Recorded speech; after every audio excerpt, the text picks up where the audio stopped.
Hello guys, welcome to my channel. Ngayon po, nandito ako sa school kasi graduation ho ng aking pamangkin.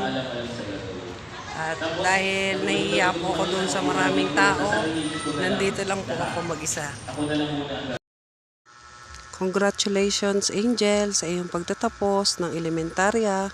Panibagong chapter ng iyong buhay ang nagtapos at sobrang pasasalamat namin sa Diyos ng iyong Tito Chris dahil lahat ng pagsisikap at pagtsatsaga namin ng tito mo ay nagbunga.